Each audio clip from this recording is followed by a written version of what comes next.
ba, Adrian? Lumabas ka na nga ng kwarto ko. Ang ingay-ingay niyang cellphone mo eh. Ayoko nga.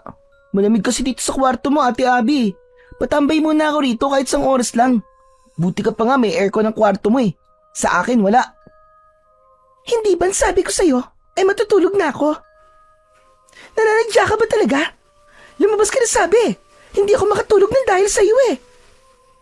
Hapon na hapon natutulog ka. Kaya ka nasasabihan ni Papa ng tamad eh. Ano ba pakialam mo? Ikaw nga, tamad kang maligo eh. Hindi ko na sinagot ang sinabing yun ng mas nakatatanda kong kapatid na si Abby. Mas lalo pa siyang naasar nang dumapa ako sa kama niya at nagpatuloy ako ng paglalaro ko sa aking cellphone. Naka-full ang volume nun, kaya naman umaalingaw-ngaw talaga ang malakas na tunog ng cellphone ko sa buong kwarto ni Ate Abby. Dalawa lang kaming magkapatid ni ate. 10 taon pa lang ako, habang siya naman ay 17 taong gulang na. Dahil masyadong magkalayo ang edad namin, ay palagi kaming magkaaway. Ewan ko ba, pero paborito ko kasing asarin ang kapatid ko dahil mas mabilis siyang mapikon. Nagulat ako nang bigla akong sinipa ni Ate Abby. Kahit hindi malakas ang pagsipa niya, ay umiyak ako ng malakas. Aray! Aray ko, ang sakit ng tagiliran ko! Lagot ka, isusumbong kita kay Papa! Naninipa ka bigla! Ang arte-arte mo! Hindi naman malakas ang sipa ko sa'yo! Gusto mo ba lakasan ko pa? Para mas masaktan ka lalo? Papa, si Ate Abby oh! Sinipa ako! Hindi nagtagal ay bumukas ang pinto ng kwarto ni Ate Abby at pumasok ang tatay namin na si Dexter na galit na galit. Mas nilakasan ko ang pag-iyak ko para ako ang kampihan ni Papa. Yun kasi ang madalas kong ginagawa at sa huli ay ang kapatid ko ang napapagalitan. Ano na namang iniiyak mo, Adrian? Ang lakas-lakas ng boses nyo. Hindi ba sabi ko kapag ganitong oras na, ay wag na kayo mag-iingay dahil nagtatrabaho pa ako? Si ate po kasi, sinipa niya po ako sa tagiliran, sobrang sakit po. Parang nabalian po yata ako ng 3 ribs. Aray, ang sakit-sakit. Sinungaling. Talagang nabilang mo pa kung ilang ribs ang nabali sa'yo ha? Saka may hinanang naman ang pagkakasipa ko sa'yo ha? Ang OA mo talaga. Maniwala po kayo sa akin, Papa. Sobrang sakit po talaga ng sipa sa akin ni ate. Tingnan niyo oh, namumula pa nga oh. Dapat lang sa'yo na sipain ka. Kanina pa kita pinapalis sa kwarto ko kasi matutulog na ako. Pero ayaw mo. Tapos ang ingay-ingay pa yung cellphone mo. May sarili ka namang kwarto, di ba? Eh, walang aircon dun eh. Gusto ko rito kasi may aircon. Papa, hindi ba sabi niyo po, hindi po kami dapat magsakitan kasi magkapatid po kami? Pero sinipa po ako ni ate. Tumahimik ka na nga dyan, Adrian. Akala mo ba, hindi ko alam na nagkukunwari ka lang, na sinaktan ka ng ate mo para siya ang pagalitan ko? At ikaw naman, Abby, hindi ka ba pwede magpasensya sa kapatid mo? Baka nakakalimutan mong mas matanda ka kaysa sa kanya. Papa, kilala niyo po yung si Adrian. Sobrang kulit po niyan. Kahit anong pagtitimpi ang gawin ko dyan, ay talagang mauubusan ako ng pasensya sa kakulitan niya. Adrian, sige na. Lumabas ka na ng kwarto ng ate mo. Doon ka na lang sa sala at mas presko doon. Pero Papa... Lalabas ka ba o kukunin ko yung cellphone mo at 1 linggo mo yang hindi magagamit? Sige, mamili ka. Ano ba yan? Ang daya-daya naman. Bakit kasi hindi niyo palagyan ng aircon ng kwarto ko para hindi na ako nagpupunta dito sa kwarto ni ate kapag mainit eh. Saka na kapag may naipon na ako. Huwag ka nang maraming sinasabi. Lumabas ka na! Labag sa kalooban ko na lumabas ako ng kwarto ni Ate Abby. Masama ang loob ko dahil hindi ako kinampihan ni Papa sa pagkakataon na yon. Wala na akong nagawa kundi ang magpunta sa sala. Humiga ako sa malambot na sofa at itinuon ko na lang ang aking atensyon sa paglalaro ng games sa aking cellphone. Si Papa na lang ang kasama namin ni Abby sa bahay namin. Ang mama kasi namin ay 2 taon nang patay dahil sa kanser. Simula noon, si Papa na ang naging nanay at tatay namin ni ate. Nagtatrabaho si Papa bilang isang arkitek. Gumagawa siya ng plano para sa mga bahay at buildings. Maayos naman ang buhay namin. Naibibigay ni Papa ang pangangailangan namin, pero hindi niya kami pinalaki ni Ate Abby na spoiled. Ang totoo nga niyan, kaya madalas kong asarin ang kapatid ko, lalo na kapag nasa bahay si Papa, ay upang mapansin ako ni Papa. Sa sobrang busy niya kasi sa trabaho, ay wala na siyang oras sa amin ng ate ko. Yun lang kasi ang paraan ko para pansinin ako ng Papa namin. Kinagabihan, matapos magluto ni Papa ng hapunan, ay tinawag na niya kami ni Ate Abby. Seryoso si Papa sa paghahain ng pagkain nang umupo ako. Pinanood ko si Papa sa kanyang ginagawa. Papa, bakit hindi pa po kayo kumuha ng kasambay para meron na pong gumagawa ng mga gawaing bahay dito? Saka yung pagluluto po, para hindi na po kayo napapagod. Oo nga naman, Papa. Para after ng work mo, makakapagpahinga ka na. Wala ka nang iintindihan, di ba? Ay nako mga anak, dagdag gastos lang yan. Kailangan nating magtipid, lalo na't nasa college ka na, Abby. Saka kapag kumuha pa ako ng kasambay, mas lalo lang kayo magiging tamad. Hindi kayo matututo sa mga gawain dito sa bahay. Lalo ka na, Abby, dalaga ka na. Aba, kahit yata pagsasaing hindi ka pa marunong. Yan, buti nga sa'yo ate, napagalitan ka tuloy. Ikaw din, Adrian, manahimik ka. Kahit lalaki ka at bata ka pa, ay kailangan mo ring matuto sa mga gawaing bahay. Ako nga, nung nasa ganyang edad ako, aba, marunong na akong magluto Ako rin ang nag-aalaga ng mga kapatid ko kasi ako ang panganay. Kayo rin ang mahihirapan pagdating ng araw kapag hindi kayo natuto ng mga dapat niyong matutunan. Tandaan niyo mga anak, hindi habang buhay ay magkakasama tayong 3. Kaya habang maaga pa, kailangan matuto na kayo. Wala nang nagsalita pa sa amin ni Ate Abby. Alam kasi namin na kapag marami nang sinasabi si Papa at sumagot pa kami, ay hahaba na naman ang usapan. Maya-maya pa ay umupo na si Papa at nagdasal muna bago kami kumain. Habang kumakain ay biglang nagsalita si Ate Abby. Papa, magpapaalam po pala ako sa inyo. Birthday po kasi ni Cheska next week. Sa Palawan po kasi siya magsi-celebrate Kasama po ang iba pa naming friends. Puro babae naman po kami. Gusto ko po sanang sumama. Nako, pasensya ka na pero sabihin mo kay Cheska na hindi ka makakasama. Ano po? Bakit naman po? Kung hindi niyo po ako bibigyan ng pera, may ipon naman po ako Yun na lang po ang gagamitin ko, Papa. Narinig mo naman ako, di ba? Hindi pwede. May pupuntahan kayo ni Adrian. Saan po kami pupunta ni ate, Papa? Sa Lola Melda nyo. Sa probinsya, kung saan lumaki ang nanay nyo. Ano ba yan? Ayoko, Papa. Hindi po kami close ni Lola Melde. Tapos pupunta pa kami ron. Kaya nga para makilala nyo siya. Doon kayo ng buong bakasyon. Susunduin ko na lang kayo kapag pasukan nyo na sa school. Yes, okay lang sa akin, Papa. Gusto ko pong makilala si Lola Melda. Noong buhay pa po kasi si Mama, palagi niya pong kinikwento na napakabait daw po ni Lola. Sigurado po akong matutuwa si Lola kapag nakita po niya kami ni ate. Kung gusto mo, ikaw na lang ang pumunta ron, Adrian. Pabida ka. Papa, kahit wag mo na lang akong payagan na sumama sa Palawan. Basta, wag mo na lang akong papuntahin kay Lola Melda. Kahit dito na lang po ako sa bahay ng buong bakasyon.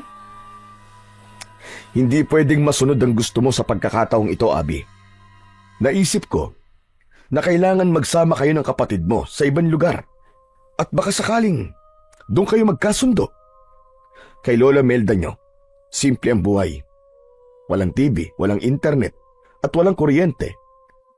Sigurado ko na mapipilitan kayo magbanding ni Adrian. Hindi na ako natutuwa na halos araw-araw kayo nagbabangayan. Dadalawa na nga lang kayong magkapatid tapos palagi pa kayo nag-aaway. Aba, mga anak, hindi magandang tignan yun. Eh di si Adrian na lang po ang ipadala nyo kay Lola Melda. Total, siya lang naman po may gustong pumunta ron eh.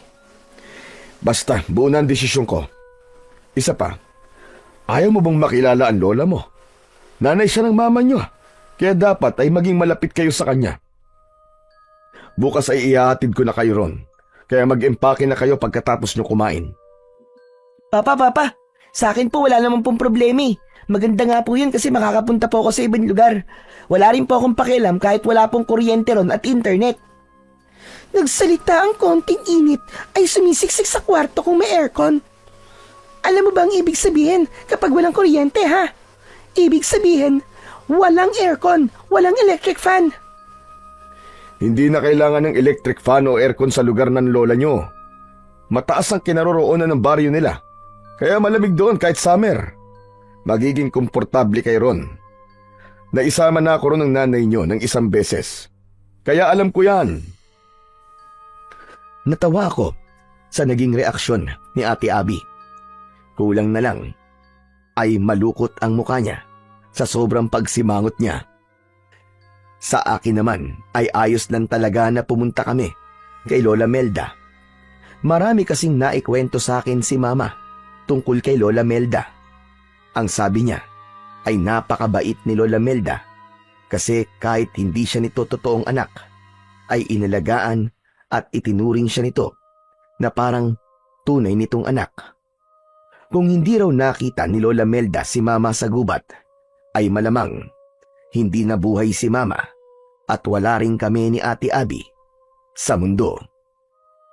Pagkatapos naming kumain, ay excited akong nag-empake ng mga dadalhin ko sa pagpunta namin kay Lola Melda sa probinsya. Natulog ako ng maaga dahil ang sabi ni Papa ay madaling araw daw kami babiyahe. Makalipas ang ilang oras ay ginising na ako ni Papa. Naligo na ako at inilagay na namin ni Ate Abby ang mga gamit namin sa likod ng kotse. Hindi nagtagal ay bumiyahe na kami. Nasa backseat si Ate Abby habang ako naman ang katabi ni Papa sa unahan. Abby, tipirin nyo ni Adrian yung allowance na ibinigay ko sa inyo ha. Matuto kayo mag-budget ng pera. Pwede bang wag na tayong tumuloy? Hindi ko alam eh. Para bang bigla akong kinabahan. Hala si ate, ang daming dahilan. Papa, nag-iinarte na naman si ate oh. Palagi nalang ganyan yan. Hay, tumigil ka. Hindi ako nag-iinarte no. Sa kinakabahan talaga ako eh. Ano magagawa ko? Paepal ka. Normal lang nakabahan ka, Abby. Pero sigurado ko na magiging maganda ang kalalabasan ng pagbabakasyon nyo sa Lola Melda nyo. Matutuwa yon kapag nakita niya kayo. Saka, napakabait niya. Kaya makakasundo niyo siya. Kapag nakilala nyo ang lola nyo, masasabi nyo na totoo pala talaga lahat ng kinikwento ng mama nyo tungkol sa kanya. Excited na po akong makilala si Lola Melda, Papa. Sus, sip-sip. Kunwari excited, kahit hindi naman. Ay nako, makatulog na nga lang. Inaantok pa ako. Huwag ka magulo ha. Papa, ano po palang mga pwede pong gawin dun sa baryo ni Lola Melda? Meron ba rong magagandang pasyalan? Aba, meron. May talon doon na nasa loob ng gubat. Tapos napakalamig daw ng tubig. Magpasama kayo kay Lola Melda nyo pagdating nyo roon ng ate mo. Papa, hindi po ba pwedeng sumama rin po kayo ron sa amin? Hindi pwede anak may trabaho pa ako na kailangan tapusin. Saka, mas okay na hindi nyo ako kasama para matuto kayo magtulungan ng ate mo. Gaano po kami katagal doon, Papa? Siguro 1 buwan lang. Basta susunduin ko na lang kayo. Oh, baka inaantok ka pala ha. Pwede ka matulog muna at mahaba pang biyahe natin. Sige po, Papa. Iidlip na lang po muna ako. Umayos ako ng pagkakasandal at pumikit na ako. Hindi nagtagal ay nakatulog na ako habang si Papa naman ay patuloy lamang sa pagdadrive. Hindi ko alam kung gaano na ako katagal natulog nang gisingin ako ni Papa.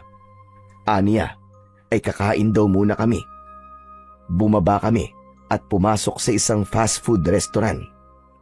Pagkatapos naming kumain ay bumiyahe na ulit kami. Habang umaandar ang kotse ay nakatingin ako sa dinadaanan namin.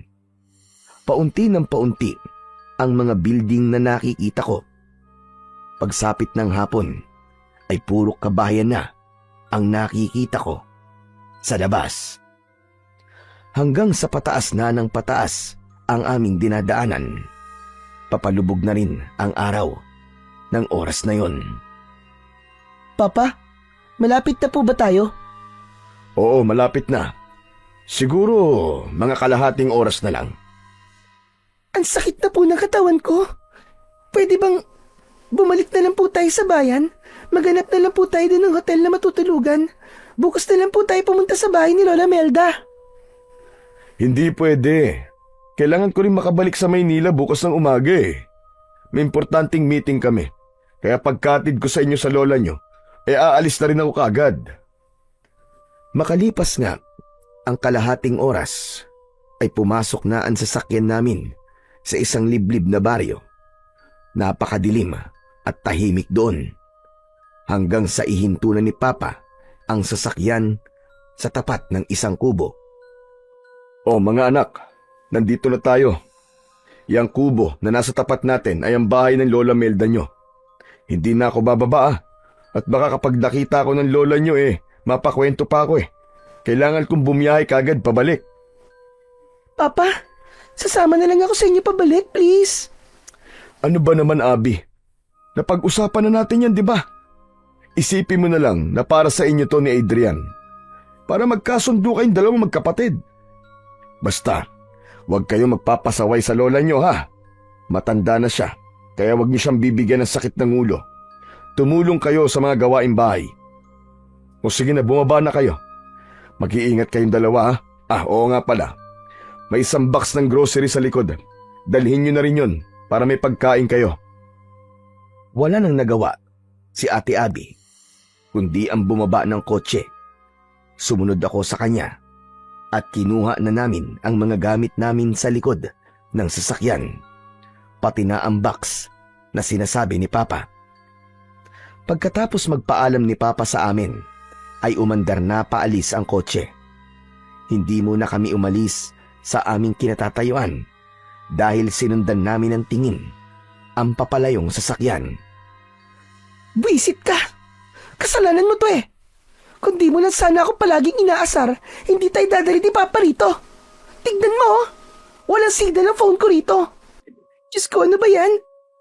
Ang dami namin plano ng mga friends ko ngayong summer vacation. Tignan mo nga, walang mall dito. Paano ako mag-i-enjoy sa lugar na to? Huwag mo nga ako sinisisi dyan, ate. Saka huwag ka nang maarte. Kala mo naman, maganda ka. Ewan ko sa'yo, diyan ka na nga. Kailangan ko nang pumasok sa bahay ni Lola Melda dahil sobrang daming lamok dito sa labas. Naunang maglakad si Ate Abby papunta sa kubo. Sumunod ako sa kanya habang hila ko ang aking maleta. Ako ang kumatok sa pinto. Hindi nagtagal ay bumukas yun at isang matandang babae na may dalang lampara ang bumungad sa amin. Medyo maliit siya at may payat na pangangatawan. Puro puti na ang buhok niya na umaabot sa bewang niya. Alam ko na si Lola Melda yun dahil nakita ko na ang picture niya na nasa aming bahay. Sino kayo? At ano kailangan nyo sa akin? Lola Melda, ako po si Adrian at siya naman po si Ate Abby. Anak po kami ni Dexter at Maricel. Ano ka ba? Si Maricel? Kayo na nga ba yan? Ang aking mga apo? Opo, Lola Melda, kami na nga po ito. Aba, ang lalaki nyo na. Huli ko kayong nakita ay ilang taon lang ang nakakaraan. Bata pa ang ate mo doon at ikaw naman ay sanggol pa. Lola Melda, pwede po bang sa loob na po tayo magkwentuhan? Pinapapak na po kasi ng mga lamok ang binti ko eh. Ay, at pasensya na. O sige, pasok kayo. Pagpasensyahan nyo na at maliit lamang ang bahay ko. Tuluyan ng binuksan ni Lola Melda ang pinto. Pumasok na kami ni Ate Abby. Iniligay namin sa isang sulok ang aming mga dala at naupo kami sa nag-iisang papag na naroon. Nang ipatong ni Lola Melda ang lampara sa ibabaw ng lamesa, ay humila siya ng upuan at naupo siya sa harapan namin ng kapatid ko. Kumusta kayo? Nakatutuwa na ba at dinalaw niyo ako rito? Ang papa niyo, nasaan siya? Hinatid lang po niya kami rito, Lola. Umalis din po siya kagad. Kailangan po kasi niyang makabalik kagad sa Maynila bukas ng umaga kasi may trabaho pa po siya. Ay, gano'n pa. Abay, sayang naman. Sana ay nagpakita siya sa akin kahit sandali lang. Huwag po kayong mag-alala kasi kapag sinundo po kami rito ni Papa ay magkakausap din po kayo. Alam niyo ba, ang totoo ay nag-iipon ako ng pera para pamasahe ko papunta sa Maynila. Gusto ko sana kayong dalawin. Nang namatay kasi ang nanay niyo, ay hindi ako nakapunta dahil may sakit ako doon. Bukod sa gusto ko kayong makita, ay gusto ko rin sanang dalawin ang puntod ng nanay ninyo. E di sumama na lang po kayo pagbalik po namin sa Maynila, Lola, para hindi na po kayo magbayad ng pamasahe, di po ba? Kailan ba kayo susunduin ng papa ninyo? Ang sabi po kasi ni Papa baka 1 buwan daw po kami rito. Para daw po makilala ka namin ni ate. Nawala ang ngiti ni Lola Melda.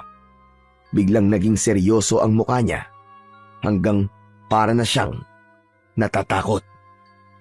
Isang buwan? Aba, 1 buwan kayong mananatili rito. Opo, Lola.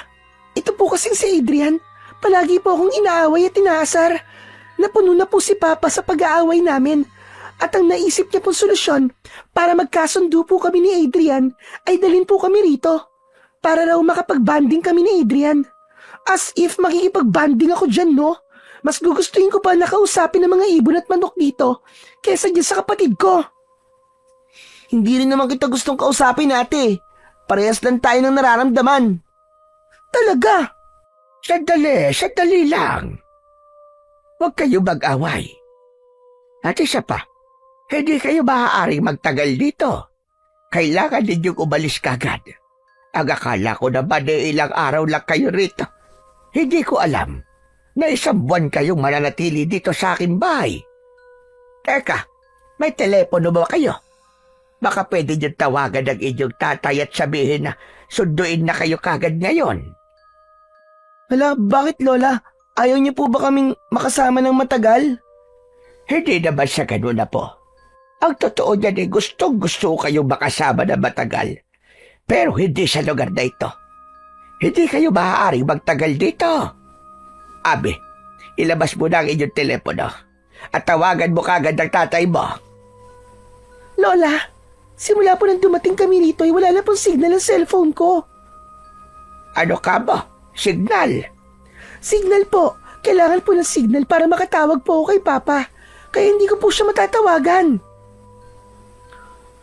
Tumayo si Lola Melda at naglakad-lakad siya na para siyang hindi mapaanak na pusa. Nagkatinginan kami ni Ate Abby.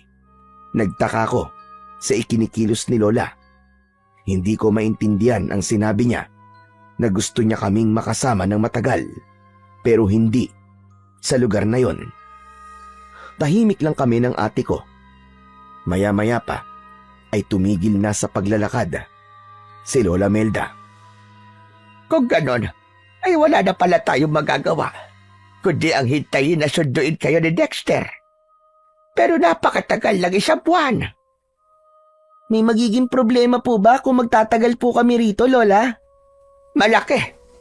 Malaki ang magiging problema. Kung gusto niyo po, iaalis na po kami bukas. May pera pong ibinigay si Papa sa akin. Yun po ang gagamitin namin ni Adrian na pamasahe pabalik sa Maynila. Wala sasakyan na pumapasok dito para magatid palabas ng lugar na ito. Kung maglalakad naman kayo, ay hindi rin maaari dahil aabutin kayo na napakahabang oras. Sa tingin ko, ay wala na tayong magagawa kung di manatili kayo rito hanggang sa sunduin kayo ng tatay nyo. Pero bukas na tayo mag-usap. Alam kong pagod kayo sa inyong naging biyahe. Diyan na kayo matulog sa papag. Ako naman ay dito na lamang sa mahabang upuan. Medyo inaantok na nga po ako. Pero ayos lang po ba kayo dyan sa upuan, Lola? Oo naman. Maliit naman ako kaya kasya ako dyan. Sige na, matulog na kayo magkapatid. Nang patayin na ni Lola Melda ang sindi ng lampara, ay nahiga na ako. Mabuti na lang at kasya sa papag ang 2 tao, kaya kahit paano ay hindi kami siksikan ni Ate Abby. Makalipas ang mahigit 1 oras, ay gising pa rin ako. Hindi dahil sa hindi ako sanay matulog sa papag, kundi dahil namamahay ako. Kahit anong posisyon ang gawin ko sa paghiga, ay hindi ako dinadalaw ng antok. Hanggang sa nasiko ko ang braso ni Ate Abby nang dahil sa kalikutan ko. Ano ba, Adrian? Bakit ba ang likot-likot mo? Maliit na nga tong higaan para sa ating dalawa. Hindi ka pa mapakali dyan. Paano? Hindi kasi ako makatulog, ate. Pumikit ka para makatulog ka. Hindi yung ang likot-likot mo dyan. Tapos pati pagtulog ko, naiistorbo mo. Buti nga ikaw, nakatulog na eh. At kinising ako ng kalikutan mo. Bakit? Kasalanan ko ba kung hindi ka makatulog? Isa pang likot mo dyan ha. Papalabasin talaga kita. Tumalikod na si Ate Abby pagkatapos niyang sabihin sa akin yon. Pinilit ko na lang na matulog. Pumikit ako, pero wala pang 1 minuto ay may narinig akong kakaibang ingay sa labas. May mga nagsisigawan, pero hindi ko alam kung bakit ba sila sumisigaw. Sinundan yon ng napakahabang alulong ng mga aso. Hindi pa rin natapos dahil nakarinig din ako ng malakas na pagaspas ng mga pakpak. Ang unang pumasok sa isip ko ay baka maraming malaking ibon sa baryong yon. Nang tumahimik na ang paligid, ay unti-unti na akong tinamaan ng antok. Hindi nagtagal, ay tuluyan na akong nakatulog ng mahimbing. Kinabukasan ng umaga, ay nauna akong nagising kay Ate Abby. Nakita ko si Lola Melda na nagtitimpla ng kape. Nagising na rin si Ate Abby at agad siyang sumimangot. Aray, ang sakit ng likod ko. Pasensya na. Alam ko na sanay kayo sa malambot na higaan. Wala kasing kutsyon dito sa bahay ko. Huwag niyo pong pansinin si Ate Lola Melda. Talagang maarte lang po yan eh, saka reklamadora pa. Kaya nga po palagi po siya napapagalitan ni Papa eh. Sa masakit ang likod ko eh. May magagawa ba ako? Pakialamero ka. Hay nako, mukhang tama nga ang sinabi niyo. Palagi kayo nag-aaway na magkapatid. Magmumugna kayo doon sa batalan at saluhan niyo na ako rito sa almusal. Lola, what's batalan? Ang arte talaga nito. Batalan lang, di mo pa alam. Lababo yun. Kung saan naguhugas ng pinggan. Wala bang subject na Pilipino nung elementary at high school ka, ate? At hindi mo alam kung ano ang batalan? Bakit ba? Sa hindi ko alam eh. Hindi na ako sumagot. Nauna na akong nagpunta sa batalan para maghilamos at magmumog. Sumunod si Ate Abby sa akin at pagkatapos ay magkasabay na kaming naupo sa hapagkainan. Ipinagtimpla ko na kayo ng kape. Kung kulang sa tamis, ay dagdagan nyo na lang ng asukal. Pagpasensyahan nyo na lang at kabote ang ating almusal. Ayos lang ba yun sa inyo? Ayos lang po sa akin, Lola. Hindi naman po ako mapili pagdating po sa pagkain eh. Lola, wala po ba kayong pancake o bacon? Yan po kasi ang madalas na niluluto ni Papa para sa amin tuwing breakfast. Hindi ka ba marunong makaintindi, ate? Kamote nga lang ang almusal natin. Talagang naghahanap ka pa ng wala. Kahit sinigang na kanin po, Lola, tapos itlog, tapos yung sinagag po ay maraming bawang na toasted. Bawang? Abay walang bawang sa baryong ito. Pati na rin asin. Ano? Seryoso po ba yan? May lugar po bang walang bawang at asin? Meron. Dito sa lugar na ito ay ipinagbabawal ang bawang at asin. Bakit po, Lola? Ano po bang meron sa bawang at asin? At ipinagbabawal po yun dito. Huwag kayong magtanong. Kumain na muna tayo at lalamig na ang kape nyo. Hindi na ako nagsalita at kumuha na ako ng isang kamote. Binalatan ko yon, saka ko kinain. Pero habang kumakain ako, ay hindi naalis sa akin ang pagtataka kung bakit walang bawang at asin sa baryo ni na Lola Melda. Maya-maya pa ay napansin ko na nakasarado ang bintana at pinto, kaya pala medyo madilim sa loob. Napansin din yon ni Ate Abby at siya na ang nagsabi nun kay Lola Melda. Wait lang po bubuksan ko lang po ang pinto at bintana para lumiwanag. Wag! Nagtatakang nagkatinginan kami ni Ate Abby sa pagsigaw na yon ni Lola Melda. Ang ibig ko sabihin, wag mo na buksan. Masyadong maraming langaw sa labas. Baka pumasok dito sa loob. Ganun po ba? Sige po, hindi ko na lang po bubuksan. Siguro ay, ngayon ko na dapat sabihin sa inyo ang patakaran ko sa bahay ko. Kailangan ninyo sundin ang lahat ng sasabihin ko at huwag na kayong magtanong. Para rin naman sa inyo ang mga patakaran na sasabihin ko. Una, hindi kayo pwedeng lumabas. Hindi kayo pwedeng makita ng ibang tao. Sa madaling salita, dito lang kayo sa loob ng bahay. Lalong-lalo na sa gabi. Hindi kayo maaaring lumabas. Pangalawa, kahit na anong marinig nyo sa gabi, ay huwag niyong papansinin. Huwag kayong sisilip sa labas.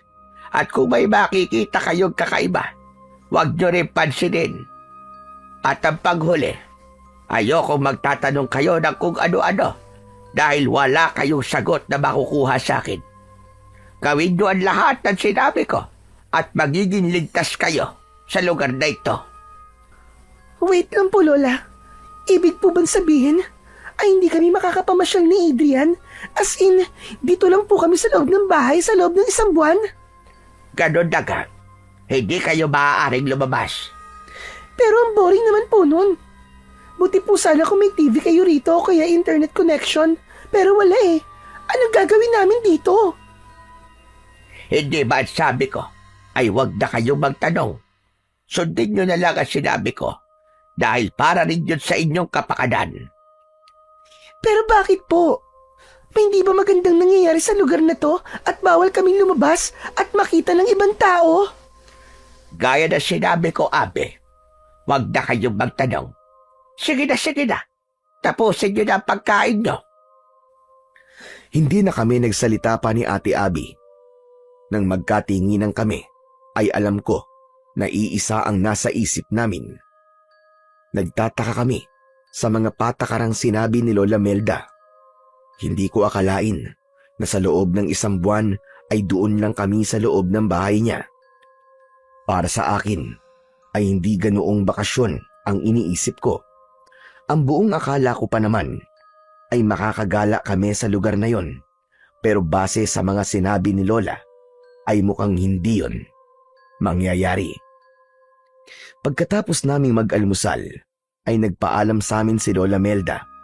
Aniya ay magtutungo siya sa taniman nito ng gulay upang kumuha ng kakainin namin mamayang pananghalian. Isinarado niya ang pinto pagkaalis niya. Humiga ako sa papag habang naglalaro ng isang offline games sa aking cellphone. Si Ate Abby naman ay hindi mapakali at panay ang lakad niya. Hindi ko magets kung bakit bawal tayong lumabas. Anong gagawin natin dito sa loob ng bahay ni Lola? Wala namang mapaglibangan dito. Wala ring internet. Paano ko malalaman ang ginagawa ng mga friends ko? Siguro merong mamamatay tao dito na gumagala, no? Kaya hindi tayo pwedeng lumabas. Ewan ko. Sabi ko na nga, be. Hindi na dapat ako pumunta rito. Kung alam ko lang na ganito ang sitwasyon dito, hindi na sana ako sumunod kay Papa. Nagmatigas na lang sana ako. Huwag ka na magalit dyan, ate. May cellphone ka naman, di ba? Gamitin mo na yan para malibang ka. At paano naman ako malilibang sa cellphone ko, Aber, kung walang internet connection? Saka sige, gamitin mo ng gamitin yung cellphone mo para malobat ka agad yan. Sa tingin mo ba, makakapag-charge ka kapag nalobat yan? Ipapaalala ko lang sa'yo na walang kuryente rito. Agad akong huminto sa paglalaro nang mapagtanto ko yun. Kinabahan ako dahil kalahati na ang nabawas sa battery percentage ng cellphone ko. Hindi ako sigurado kung ilang araw na lang ang itatagal ng battery ng cellphone ko kapag palagi ko yung ginagamit. Naku, oo nga no. Pero hayaan mo ate, kakausapin ko si Lola Melda, sasabihin ko sa kanya na baka pwede tayong lumabas kahit sa likod lang tayo ng bahay niya. Hindi naman siguro tayo makikita ron ng mga tao, di ba? Isa pa yan sa hindi ko maintindihan eh. Kung bakit hindi tayo pwedeng makita ng ibang tao. Walang sense yung mga patakaran niya. Tama ka dyan, ate. Saka, nagtataka rin ako kung bakit biglang nagbago ang mood ni Lola nang malaman niya na 1 buwan tayo rito, di ba? Kasalanan mo to eh. Dapat kasi, hindi ka pumayag na sabihin ni Papa na dadalhin niya tayo rito. Masyado ka kasi pabibo kay Papa eh. Kung sumang-ayon ka lang sana sa akin at dalawa tayong tumutol sa gusto ni Papa, baka mas nakinig siya sa atin. Hindi ko naman kasi alam na ganito ang mangyayari, ate. Sa totoo lang, okay lang sa akin na walang internet at kuryente. Akala ko makakagala tayo rito, pero hindi pala. See? Akala mo kasi ay palagi ako nag-iinarte. Mas matanda ako sa'yo, no? Kaya mas marami akong alam kaysa sa'yo. Saka, hindi ba sinabi ko na bago tayo umalis, kinakabahan ako? Tama pala ang kutob ko. Hindi pala talaga dapat tayo tumuloy dito. Ewan ko ba kasi dun kay Papa kung bakit gustong-gusto niya makilala pa natin si Lola Melda. Nabuhay naman tayo nang hindi natin siya nakikilala, di ba? Oh, tignan mo ang nangyari ngayon sa atin. Stranded tayo rito. Ate, huwag ka naman magsalita ng ganyan. Nanay ni Mama si Lola Melda, kaya walang masama kung makikilala at makakasama natin siya, di ba? Anong nanay yung sinasabi mo? Hindi naman totoong nanay ni Mama si Lola Melda. Technically, hindi natin siya kaano-ano. Nagulat kami ni Ate Abby nang biglang bumukas ang pinto at pumasok si Lola Melda.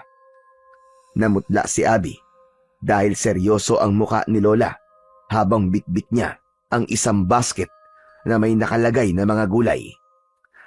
Lola, nandiyan na po pala kayo. Ang bilis niyo naman po. Akala ko po mamaya pa po kayo babalik. Malapit lang dito taniman ko ng mga gulay. Akala niyo ba ay magtatagal ako ron? Kaya kung ano-anong pinag-uusapan yung dalawa. Si ate lang po ang kung ano-ano po ang sinasabi. Anong ako lang? Narinig ko mga sinabi mo, Abby. Tama ka. Hindi nga ako ang totoong nanay ni Maricel. Pero kahit hindi ko siya kadugo, ay itinuring ko siya na parang nanggaling sa akin. Kung buhay lang sana nanay niyo, siya mismo magpapatunay nun. Naniniwala naman po ako sa inyo, Lola eh. Madalas po kayong ikwento sa amin ni Mama nung buhay pa po siya. Wala po siyang nasabing hindi maganda tungkol sa inyo. Kaya nga po nang sabihin po ni Papa na pupunta kami rito ni ate, ay pumayag po kagad ako. Si Ate Abby lang po talaga ang kung ano-anong sinasabi tungkol sa inyo eh. Talagang nilaglag mo ako ha? Okay. Naniniwala naman po ako mabait kayo, Lola eh. Pero ang hindi ko talaga maintindihan ay kung bakit kailangan dito lang kami sa loob ng bahay. Nagpunta po kami rito para magbakasyon at hindi maging parang preso. Mas ligtas kasi kayo rito sa loob. Maniwala kayo. Para rin sa inyo ang mga sinasabi ko.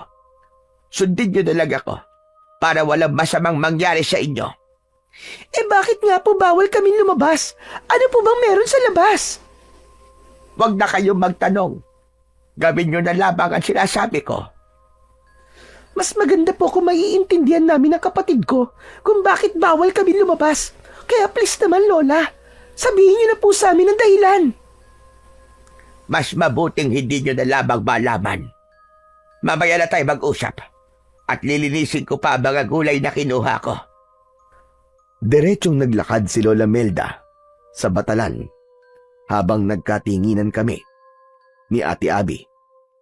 Napailing na lang ang kapatid ko habang ako naman ay nag-isip ng maaaring dahilan kung bakit hindi kami pinapalabas ni Lola ng bahay niya. Sa unang 2 araw namin sa bahay ni Lola Melda ay palagi kaming nasa loob ng bahay. Hindi namin tinangkang suwayin ang utos ni Lola Melda dahil baka magalit siya sa amin ni Ate Abby. Pero isang hapon, nang kami lang ni Ate Abby ang nasa bahay, ay napansin kong inip na talaga si ate. Panay ang lakad niya at hindi naaalis ang pagsimangot sa kanyang muka. Hanggang sa nainis na nagsalita si Ate Abby. Ay, ano ba yan? Naiinip na ako. Wala na akong ibang nakikita kundi ang 4 na sulok ng bahay na ito at ang nakakabwisit mong mukha, Adrian. Ako rin naman eh. Nabibwisit na ako sa mukha mo, ate. Palagi ka kasing nakasimangot. Sino bang hindi sisimangot? Kung para tayong preso na nakakulong dito. Hindi ko na kaya. Lalabas na talaga ako. Kailangan ko maglakad-lakad. Kailangan ko makasagap ng sariwang hangin. Hindi ka pwedeng lumabas, ate. Baka mamaya mapagalitan ka ni Lola. Wala akong pakialam. Saka saglit lang naman ako eh. Babalik agad ako bago pa bumalik si Lola Melda. Hindi ba naroon siya sa taniman niya ng gulay? For sure, matatagalan siya bago makabalik. Naku, bahala ka nga sa buhay mo, Ate Abby. Basta kapag nalaman ni Lola na lumabas ka at napagalitan ka, huwag mong sasabihin hindi kita pinigilan, ha? Whatever. Wala rin akong pakialam kahit pagalitan ako ni Lola. Diyan ka na nga. Visit ka. Hindi ko na pinigilan pa si Ate Abby nang buksan niya ang pinto at lumabas siya ng kubo. Hindi man lang niya isinarado ang pinto. Lumapit ako ron para isarado. Pero nang isasarado ko na sana ang pinto, ay may nakita kong isang batang lalaki na may dalang saranggola na tumatakbo. Nakakaingit naman yung batang yun. Mabuti pa siya nakakapaglaro. Bakit kasi ayaw kaming palabasin ni Lola eh? Yung bata nga na yun nasa labas. Mukhang hindi naman delikado sa labas eh. Habang sinusundan ko ng tingin yung batang may dalang saranggola, ay mas tumindi ang inggit ko sa kanya. Hanggang sa naisipan kong sundan yung bata para samahan ko siyang magpalipad ng saranggola. Lumabas ako at pagkatapos kong isarado ang pinto, ay patakbo kong sinundan ang bata. Kahit mas maliit sa akin yung bata, ay napakabilis niyang tumakbo. Pumasok siya sa gubat, pero nakasunod pa rin ako sa kanya. Hanggang sa mabilis na nawala sa paningin ko ang bata. Luminga-linga pa ako sa paligid. Pero, hindi ko na siya nakita. Hala, nasaan na siya nagpunta? Nasaan na yung batang yun? Grabe, ang bilis naman niyang tumakbo. Bigla siyang nawala. Napakamot ako sa likod ng aking ulo, pero hindi pa rin ako sumuko na hanapin yung bata. Hindi pa kasi ako nakapagpapalipad ng saranggola at gusto ko yung subukan. Nagpatuloy ako sa paglalakad hanggang sa may narinig akong kaluskos sa kung saan. Sinundan ko ang tunog at nagulat ako sa aking nakita. Nakita ko ang batang lalaki na kinakain ng lamang loob ng isang baboy ramo. Puno ng dugo ang kamay at bibig ng bata. Para siyang gutom na gutom at sarap na sarap kahit hilaw ang kinakain niya. Hindi ako nakagalaw sa aking kinatatayuan. dahil sa sobrang pagkabigla. Nagulat ako nang mula sa likod ko ay may kamay na tumakip sa aking bibig. Hinila ako ng taong yun palayo. Sinubukan kong makawala pero mas malakas sa akin ang taong yun. Binalot ako ng takot. Gusto kong sumigaw pero hindi ko magawa. Nang nakalayo na kami sa bata ay saka lang ako pinakawalan ng taong humila sa akin. Sisigaw sana ako pero pagharap ko ay nakita ko si Lola Melda. Bakas sa mukha niya ang galit. Lola, ikaw pala. Akala ko'y kung sino na eh. Umuwi na tayo at doon tayo mag-uusap. Pero Lola, yung bata po. Yung bata. Hindi ka ba talaga marunong makinig? At sabi ko ay sa bahay na tayo mag-uusap. Nauna nang naglakad si Lola Melda at wala na akong nagawa kundi ang sumunod sa kanya. Napansin ko na nagmamadali ang lola ko sa paglalakad at halos hindi ko siya masabayan. Pagdating namin sa bahay ay naroon na si Ate Abby at kumakain siya ng suman. Buti naman at nakita mo siya, Lola. Salamat naman at ligtas ang kapatid ko. Adrian, hindi ba't sabi ko sa iyo ay hindi kayo pwedeng lumabas? Ganun ba kahirap ang pinapagawa ko sa inyong magkapatid? Kasi po Lola, nakita ko po yung bata na nagpapalipad po ng saranggola. Nainggit po ako sa kanya kaya sinundan ko siya eh. Kahit na, hindi ka pa rin dapat lumabas. Ganyan ba kayo pinalaki ng tatay nyo? Hindi kayo marunong sumunod sa sinasabi na mas nakatatanda sa inyo. Sorry na po Lola. Pero bakit ako lang po ang pinapagalitan nyo? Lumabas din naman po si Ate Abby ah. Hoy, huwag kang sinungaling. Hindi ako lumabas, no? Di ba, Lola? Nang dumating po kayo dito, nandito po ako. May pasalubong pa nga po kayong suman eh. Hala, ikaw ang sinungaling, ate. Lola, si ate po na unang lumabas. Sumunod lang po ako sa kanya, maniwala po kayo sa akin. Sinungaling yan, sinungaling. Tama ang ate mo. Dumating ako nandito siya. At sabi niya sa akin, ay ikaw lang ang lumabas. Pinigilan ka pa nga raw niya. Pero hindi ka nagpapigil. Matalim kong tinignan si Ate Abby. Doon ko na-realize na bago nakauwi si Lola Melda ay nagawa ng bumalik ni ate sa bahay. Kaya inakala ni Lola na hindi siya lumabas hanggang sa naalala ko yung batang nakita ko sa gubat. Pero Lola, yung ano po, yung batang nakita ko po sa gubat. Bakit po siya kumakain ng baboy damo? Tapos, hilaw pa po yung kinakain niya. Ganito po ba sa lugar niyo, Lola? Kumakain po ng hilaw na karne ang mga tao? Ano ba sinasabi mo, bata ka? Wala naman akong nakitang bata sa gubat na kumakain ng baboy ramo. Ano? Paanong wala po, Lola Melda? Nasa harap lang po natin yung bata kanina, di ba? Hay nako, kung ano-ano tumatakbo sa imahinasyon mo. Iniiba mo lang ba ang usapan para mawala ang galit ko sa'yo? Hala sige, ganyan muna kayo at magsisimak lang ako ng kahoy sa labas. Sana naman ay ito na ang huling beses na susuwayin mo ako. Naiintindihan mo ba, ha Adrian? Opo, sorry na po ulit. Matapos yun, ay lumabas na si Lola Melda. Nang kami na lang ni Ate Abby ang nasa loob ng bahay, ay pigil na tumawa si ate na parabang nang aasar. Sabi ko naman sa'yo, di ba? Babalik ako bago dumating si Lola Melda. Ikaw kasi, lumabas ka pa eh. Nahuli ka niya tuloy. Ang galing mo talagang magsinungaling ate, no? Grabe ka. Ginawa ko yon para hindi ako mapagalitan. Dapat kasi ginagamit mong utak mo kahit minsan lang. Pero teka, ano yung sinabi mo kanina na may nakita kang batang kumakain ng baboy ramo? Totoo ba yon? O gawa-gawa kwento mo lang? Ate, maniwala ka. Pexman cross my heart. Totoong-totoo yun. Sinundan ko yung bata na may dalang saranggola. Pagpasok niya sa gubat, bigla siyang nawala. Tapos sinanap ko siya. Nang nakita ko ulit siya, ay kumakain na siya ng baboy ramo. Parang Siya pa nga mismo ang pumatay dun sa baboy damo na yun eh. Kasi puro dugo talagang kamay niya. Grabe ate, nakakatakot yung itsura niya. Kasi para siyang gutom na gutom at wala siyang pakialam kahit hilaw ang kinakain niya. Talagang nilantakan niya ate. Diyos ko, obvious naman na iniimbento mo lang yung kwento mo, no? Hindi ka panipaniwala. Sino naman kakain ng hilaw na karne, tapos bata pa? Alam mo, kung gagawa ka ng kwento, yung kapanipaniwala naman sana. Pero ate, nagsasabi ako na totoo.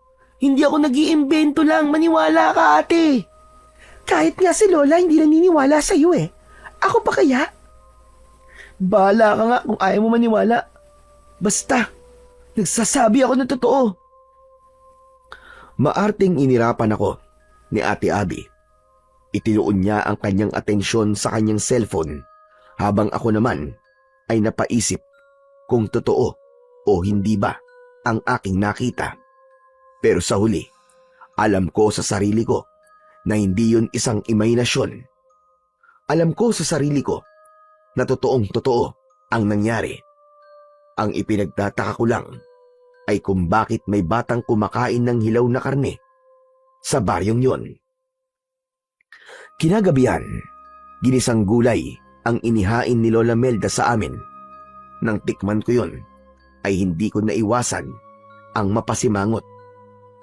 Bakit naman parang hindi mo nagustuhan ang niluto ko, Adrian? Talagang may pagsimangot ka pa dyan.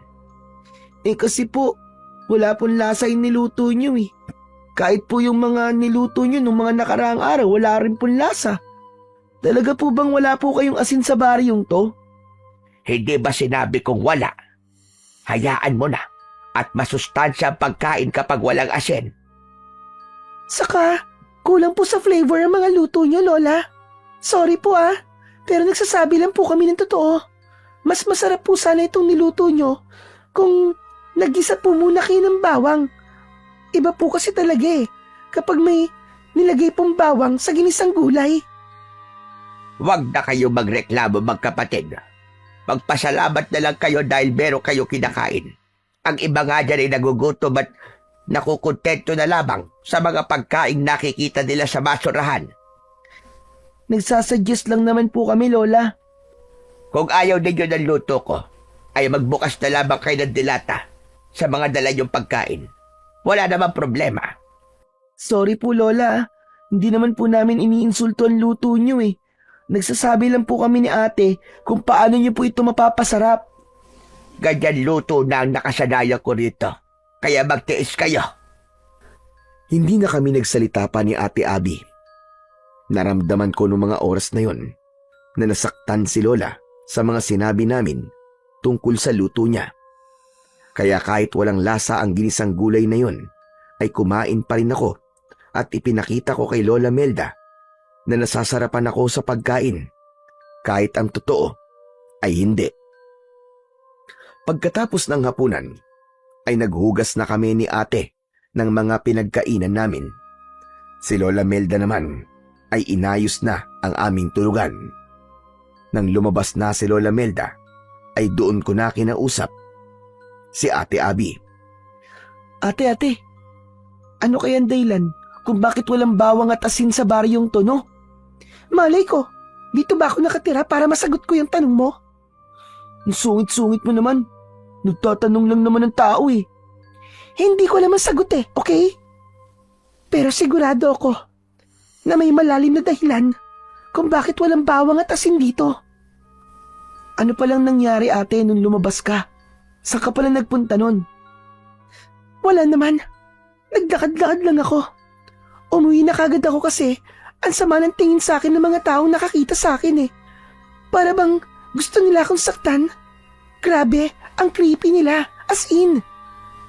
Ibig sabihin, may nakakita sa'yo na ibang tao ate. Hala ka. Hindi ba ang sabi ni Lola ay hindi tayo pwedeng makita ng ibang tao sa lugar na to? Wala namang ginawa sa akin yung mga tao Bukod sa tinigdan lang nila ako na masama. Siguro, hindi lang sila sanay na makakita ng ibang tao rito. Kaya masasabi ko na okay lang si Lola sa pagbabawal sa atin na lumabas. Hindi naman ako sinaktan ng mga tao ate, baka kasi Hindi sa mga tao tayo pinag-iingat ni Lola.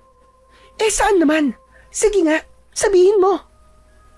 Ewan ko ate Pero simula nung nakita ko yung bata na kumakain ng baboy ramo, ay nagkaroon na ako ng masamang pakiramdam sa lugar na to. Kung pwede nga lang na umalis na tayo rito ngayon Aalis na kagad tayo Sa tingin mo ba makakaalis tayo kagad? Makakaalis lang tayo rito kapag sinundo na tayo ni Papa. Saka ikaw kaya ang may gustong pumunta rito, di ba? Tapos ngayon, gusto mo nang umuwi? Ewan ko sa'yo. Ate, hindi ko kasi ini-expect na ganito ang lugar na to tapos ayaw pa tayong palabasin ni Lola. Akala ko kasi ay kagaya ito ng mga probinsyang napapanood ko sa TV. Yung bang maraming batang naglalaro sa labas, tapos pwede akong sumali sa kanila, maglalaro ng tagu-taguan, ng tumbang preso. Yung maraming pwedeng puntahan, gaya ng dagat o kaya bundok. Kahit nga yung talon na sinasabi ni Papa na nasa loob ng gubat, hindi pa natin napupuntahan kasi nga bawal tayong lumabas Naputol ang pag-uusap namin ni Ate Abby nang pumasok na si Lola Melda. Hindi kasi niya pwedeng marinig ang pinag-uusapan namin ni ate dahil baka kung ano pa ang isipin niya at magalit na naman siya sa amin. Mabait naman si Lola Melda pero parang napakarami niyang hindi sinasabi sa amin ng kapatid ko. Nang sumapit na ang 9:00 ng gabi ay humiga na kami. Hindi nagtagal ay nakatulog na kami ni Ate Abby. Makalipas ang ilang oras ay nagising ako dahil kailangan kong gumamit ng banyo. Kinapa ko ang posporo sa lamesa at sinindihan ko ang lampara. Dinala ko ang lampara sa banyo at nang natapos na akong umihi ay naglakad na ako pabalik sa papag. Sandali akong natigilan nang makita kong wala si Lola Melda sa mahabang upuan kung saan siya natutulog. Hindi ko alam, pero bigla akong kinabahan ng mga sandaling yon. Ganun pa man, inisip ko na lang na baka lumabas lang siya para magpahangin. Pinatay ko na ang sindi ng lampara at bumalik na ako sa pagkakahiga. Pero nahirapan akong makatulog. Lumipas pa ang 1 oras pero hindi pa rin bumabalik si Lola Melda. Hanggang sa nagdesisyon na akong gisingin si Ate Abby. Marahan ko siyang tinapik sa braso. Ate, gising! Ate, gising! Ano ba, Adrian? Bakit ba ang hilig mong mang-abala na natutulog, kasi ate, si Lola, kanina pa siya wala Pagising ko kanina, wala na siya tapos 1 oras nang nakalipas pero wala pa rin siya. Baka nasa taniman lang ng gulay yon. Matulog ka na lang dyan. Ikaw talaga napaka-istorbo mo. Pero hindi naman siya nagpupunta sa taniman ng gulay ng ganitong oras, ate. Madaling araw na kaya. Di baka nagpapahangin? Baka hindi siya makatulog, kaya naglalakad-lakad siya. Hindi, ate. Kinakabahan kasi ako Baka kung ano na nangyari kay Lola. Hanapin kaya natin siya sa labas. Ayoko nga. Kung gusto mo, ikaw na lang. Total, ikaw naman na nakaisip. Wala ka talagang pakialam kay Lola, no? Kung ayaw mo akong samahan, ako na lang ang maghanap sa kanya. Bumaba ako sa papag at dire-diretso ako naglakad papunta sa pinto. Nang bubuksan ko na ang pinto, ay hinawakan ni Ate Abby ang braso ko. Oo na. Sasamahan na kita. Baka mamaya, kung ano pa mangyari sa'yo sa labas, paniguradong masisisi naman ako ni Papa. Natuwa ako dahil sinamahan ako ni Ate Abby sa paglabas ng bahay. Napakalamig ng hangin at sobrang tahimik ng paligid. Sinabi ng ate ko na baka nasa likod ng bahay si Lola, kaya naglakad kami papunta roon. Habang papalapit kami sa likod ng bahay, ay nakarinig kami ng malakas at mabilis na paghingal. Natatakot na nagkatinginan kami ni Ate Abby.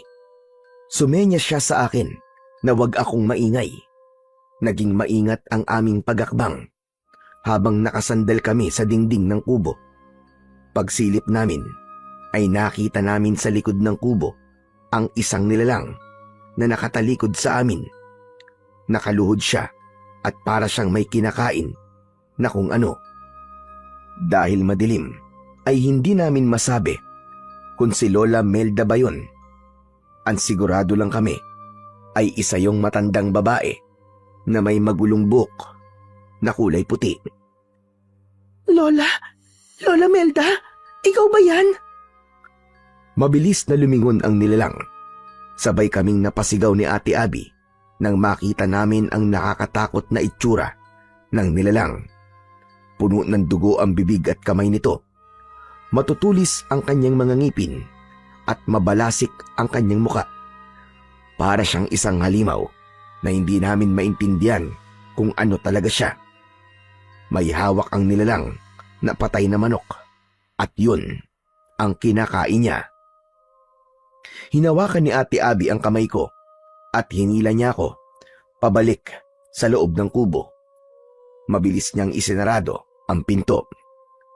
Narinig namin ang mahaba at nakakatakot na pag-angil nang nakita naming nilalang. Napayakap kami sa isa't isa ni Ate Abby. Parehas kaming nanginginig sa sobrang takot. Ate, ano yun? Ano yung nilalang na yun? Hindi ko alam. Para siyang halimaw na demonyo na ewan. Malay ko! Naku ate, baka pumasok siya rito. Anong gagawin natin? Baka kainin din tayo ng gaya nung sa manok. Sabi ko naman kasi sa'yo may mga taong kumakain dito ng hilaw na karni.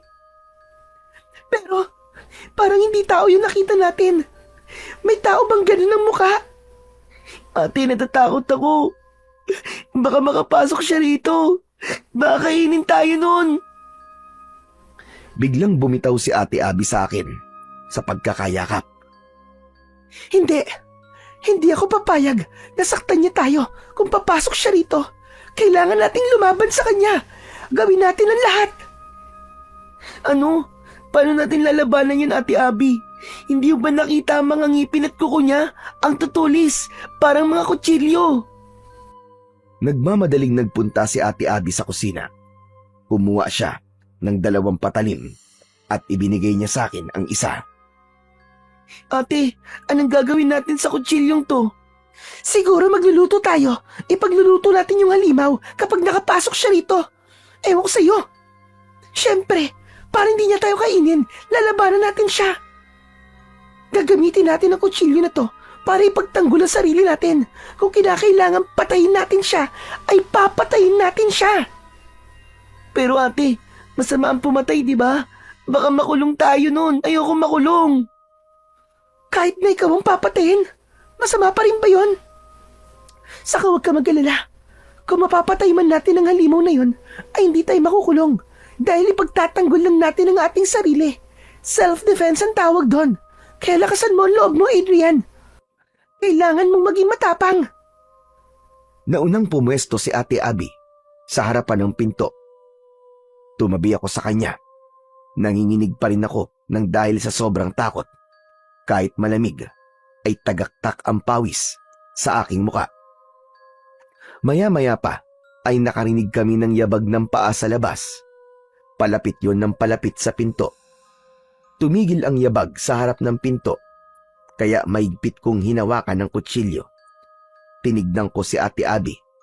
Hindi niya inaalis ang tingin sa pinto at nakatutok doon ang kutsilyong hawak niya. Hanggang sa bumukas ang pinto, sabay kaming napasigaw ni ate sa sobrang takot at gulat. Hoy! Ano't sumisigaw kayong dalawa? Ako ito! Sa sobrang tuwa ko na makitang ligtas si Lola Melda, ay tumakbo ko sa kanya at mahigpit ko siyang niyakap. Lola, buti na lang at buhay pa po kayo. Akala ko po kung ano na po nangyari sa inyo At bakit naman ganyan na sinasabi mong bata ka? Ano bang iniisip mo? Na mamamatay ako? Kasi po, nagising po si Adrian na wala kayo. Kaya po lumabas kami para hanapin kayo. Tapos Lola, may nakita po kaming parang halimaw sa likod ng bahay niyo. Nakakatakot po ang itsura niya. Para po siyang tao, pero sigurado po kami na hindi po siya tao. Ano ba sinasabi mo, Abi? At hindi kita maintindihan. At bakit kayo may hawak na kutsilyo? Natatakot po kasi kami, Lola Melda. Akala namin ipapasok dito yung halimaw na yun eh. Kaya ang sabi po ni ate, kailangan daw ipagtanggol namin ang aming sarili. Ay, nako. Kayo talagang magkapatid. Kung ano-ano na lamang ang nakikita nyo. Napakalakas talaga ng imahinasyon yung dalawa. Hindi po yun imagination, Lola. Nakita po talaga namin yung halimaw. Totoo po. Kumakain pa nga po siya ng manok eh. Nagsasabi po kami ng totoo, Lola Melda. Maniwala naman po kayo sa amin. Sigurado ako, nakakagising nyo lang nang nakita nyo at sinasabi nyong halimaw. Minsan kasi, kapag bagong gising ang isang tao, ay kung ano-ano ang nakikita niya. Hala, sige na. Ang mabuti pa ay bumalik na kayo sa pagtulog. Sige na, sige na. Pero Lola Melda, Adrian, ayaw nyo naman siguro na magalit ako, hindi ba? Sundin nyo na lang ako. Sige na, matulog na kayo uli. Bagsak ang balikat na bumalik ako sa papag para humiga. Isinarado na ni Lola Melda ang pinto at ibinalik niya ang mga kutsilyo sa kusina. Nang tumabi na si Ate Abby sa akin, ay pinilit kong matulog. Pero hindi ko magawa. Nasa isip ko pa rin kasi ang itsura nung nakakatakot na halimaw na nakita namin kanina. Natakot ako na baka hanggang sa panaginip ay makita ko siya. Pagsapit ng umaga, pagkatapos naming kumain ng almusal, ay umalis si Lola Melda para pumunta sa kanyang taniman. Kaya nagkaroon kami ng pagkakataon ni Ate Abby na mag-usap ng kaming dalawa lang. ate, sa tingin mo ba, ay imagination lang natin yung nakita nating halimaw kagabi? Ano ka ba, Adrian? Imposibleng imagination lang natin yun. Dalawa tayo nakakita eh. Pero kung ako, o kaya ay ikaw lang ang nakakita, posibleng imagination lang yun. Alam mo, nagtataka na talaga ako kay Lola. Parang palagi niya sinasabing hindi totoo ang mga kakaibang bagay na nakikita natin sa lugar na ito. Kaya nga ate, parang may mga hindi talaga sinasabi sa atin si Lola. Ano kaya yun? Doon pa lang sa walang bawang at asin sa lugar na ito ay nakapagtataka na talaga. Sana naman ay sunduin na tayo rito ni Papa. Pakiramdam ko, hindi na tayo ligtas dito. Bakit pa kasi tayo dinala dito ni Papa eh? Hindi niya siguro alam ang mga kakaibang nangyayari rito. Kasi kung alam niya lang malamang, hindi niya tayo dadalhin dito. Matapos namin mag-usap ni Ate Abby, ay nagpaalam siya sa akin na maliligo siya. Ako naman ay kinuha ko ang aking cellphone na malapit ng malobat. Ilang araw na kasi kami roon at dahil sa walang kuryente ay hindi kami makapag-charge ng mga gadget namin. Habang naglalaro ako ng games sa cellphone ay lumabas na si Ate Abby sa banyo. Sakto na may kumatok sa pinto. Ang akala ko ay si Lola Melda na yon, kaya nagmamadali kong binuksan ang pinto. Pero nagulat ako nang isang matandang lalaki ang nasa labas. Agad siyang ngumiti ng napakalaki. Kahit nakangiti siya, ay may takot akong naramdaman sa kanya. Matangkad ang matandang yon, at kahit may edad, ay masasabi ko na matikas pa rin ang tindig niya. Lumapit si Ate Abby sa akin at maging siya ay nagulat sa matandang lalaki. Mawalang galang na po. Sino po kayo? Ano pong kailangan nyo? Nandito ba si Melda? Kailangan kasi namin mag-usap. Wala po siya eh. Nandun po siya sa taniman niya ng mga gulay. Pwede niyo pong doon na lang puntahan si Lola. Lola, ibig sabihin apo kayo ni Melda. Opo. Apo niya kayo. Pero iba ang amoy ng dugo niyo. Sabihin niyo nga, hindi niyo kadugo si Melda, tama ba? Nakakaamoy po kayo ng dugo? Oo, lalo na sa mga taong kagaya niyo. Ang babata niyo pa. Ilang taon na kayo? 10 taon na po ako. Ito pong ate ko, 17 na po. Sariwan-sariwa. Hindi ko akalain na totoo ang sinabi sa akin ng isang bata na may mga bisitang tao si Melda. Mas lalong tumindi ang takot ko nang dahil sa paraan ng pagtingin ng matandang yun sa amin. Para siyang nakatingin sa isang napakasarap na pagkain. Bagyapan ng laki ang kanyang mga mata. Alam ko na parehas kami ng nararamdaman ni Ate Abby dahil iniharang niya ang sarili niya sa unahan ko na para bang pinoprotektahan niya ako. Hindi po ba sinabi ko nang wala po rito si Lola? Nandun po siya sa taniman ng gulay. Kung importante po ang dahilan kung bakit niyo po siya gustong makausap, puntahan niyo na lang po siya roon. Magsasalita pa sana ang matandang lalaki nang biglang dumating si Lola Melda. Malalaki ang mga akbang na lumapit siya sa amin at bahagya niyang itinulak ang matandang lalaki. Lumayad mo, mga apo ko, Alberto! Alam ko, nasa utak mo! Bakit naman hindi mo sinabi? Nabibisita ka mga tao. Mabuti na lang at may nakapagsabi sa akin. At sino namang makatigdila ang nagsabi sa iyo? Yung batang nakita ng apo mong lalaki sa gubat. Siyang nagsabi sa akin. Batang-bata pa mga apo mo, Melda. Bakit hindi mo sila ibahagi sa akin? Nakakasawa ng mga hayop sa gubat. Matagal-tagal na rin. Simula nung huling beses na... Tama na, Alberto. Hindi mo sila pwede galawin dahil sila ay aking mga apo. Nandito sila para makasama ko kaya wag mong gawing hindi maganda ang pananatili nila rito. Sige na, makakaalis ka na. Masyado kang madamot, Melda. Pakiramdam ko tuloy ay hindi ka nakabilang sa amin. Ikaw ba parang hindi kabilang sa amin dahil masyado kang hayok? Subukan mo lang na may gawing hindi maganda dahil ako makakalaban mo. Umalis ka na, Alberto! At huwag ka na babalik dito! Hindi ko may papangakong hindi na ako babalik, Melda. Hindi ko may papangako. Nakakatakot nang umisi ang matandang lalaki na tinawag ni Lola sa pangalang Alberto. Sinulyapan pa niya kami ni Ate Abby bago siya tuluyang naglakad palayo.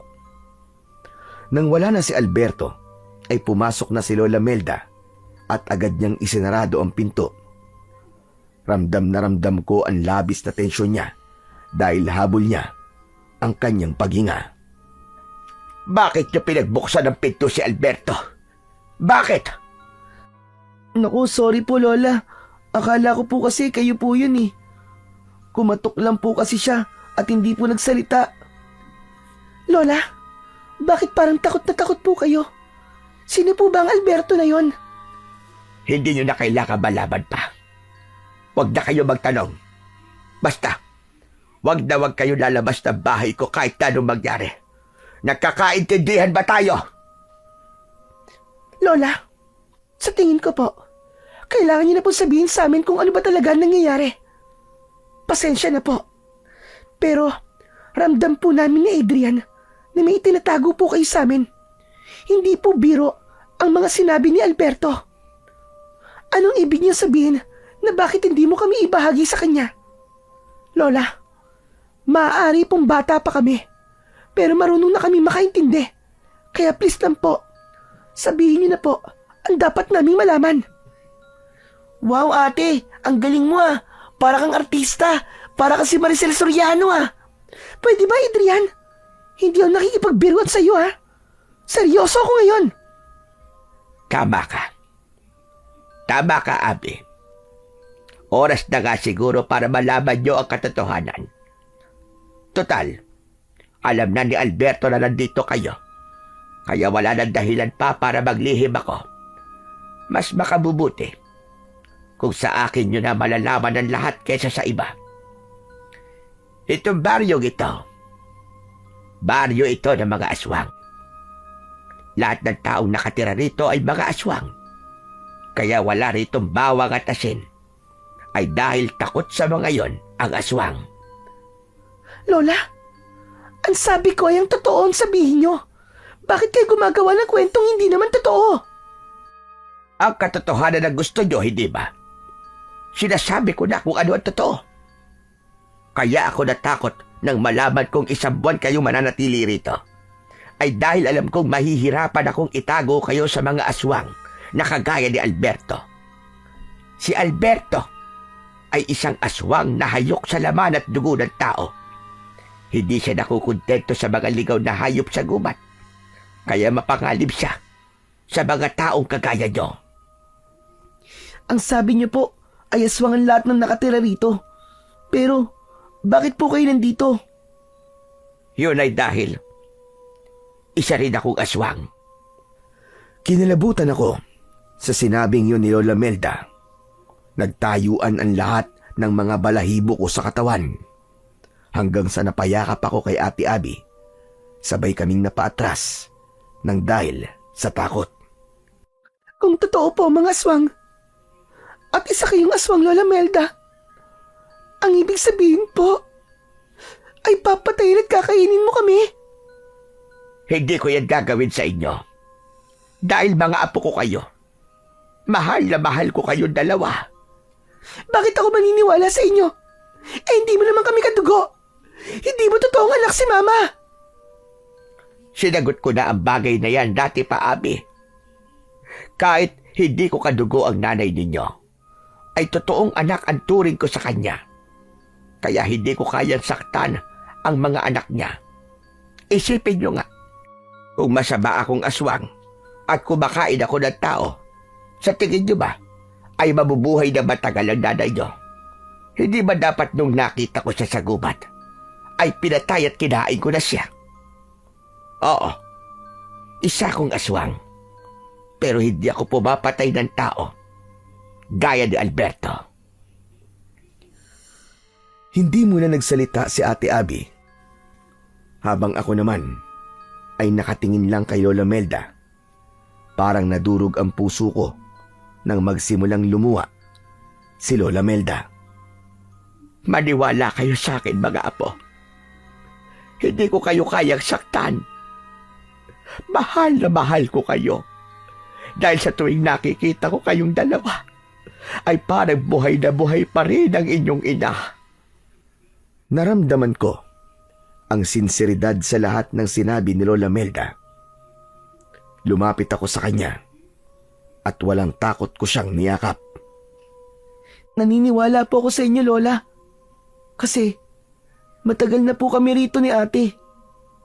Kung masama po kayong aswang, ay dapat dati pa kayo may ginawang hindi maganda sa amin.